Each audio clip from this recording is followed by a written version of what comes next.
বাংলাদেশের বা বাঙালির সবচেয়ে বড় অসাম্প্রদায়িক চেতনা সমৃদ্ধ অনুষ্ঠান হচ্ছে এই নববর্ষ বা বর্ষবরণ। বাংলাদেশে যেভাবে এই বর্ষবরণ অনুষ্ঠান প্রতি বছর অনুষ্ঠিত হয়ে থাকে এবং সকল ধর্মবর্ণের মানুষ স্বতঃস্ফূর্তভাবে এই বর্ষবরণে অংশগ্রহণ করে।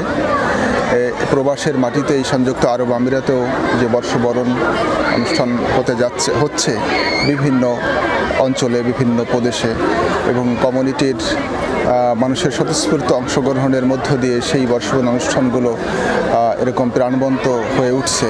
এটি আমাদের জন্য অত্যন্ত একটি সুখের বিষয়। আমরা গর্ববোধ করি। আমরা বাঙালিরা পৃথিবীর যেখানেই থাকি না কেন আমাদের যে চিরায়ত ঐতিহ্য, আমাদের যে সংস্কৃতি, আমরা সেটিকে সেখানে প্রমোট করার জন্য, সেটিকে তুলে ধরার জন্য চেষ্টা করি। এটি তারই একটি সুন্দর প্রয়াস। আজকে এই বর্ষবরণ অনুষ্ঠানে দুবাই উত্তর আমিরাতের সর্বস্তরের মানুষ, ছোট বড় সবাই এখানে বর্ণাঢ্য সাজে একটি যে সমাবেশ এরা এখানে অনুষ্ঠিত হচ্ছে, এটি আমাদের যে বঙ্গ সংস্কৃতির এবং চিরায়ত ঐতিহ্যের যে প্রতিফলন এবং তার প্রতি আমাদের যে ভালোবাসা সেটি এখানে প্রকাশিত হয়েছে। এবং যারা এই আয়োজনটি আজকে করেছে, রঙে রঙে বৈশাখ 1431, এই আয়োজকদেরকে আমি ধন্যবাদ জানাই।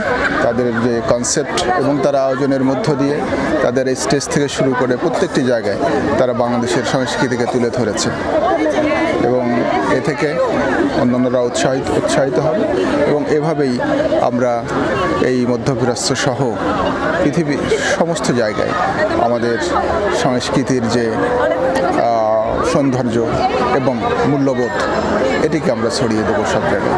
আমি এই বর্ষবরণ অনুষ্ঠানের সাফল্য কামনা করি। ধন্যবাদ।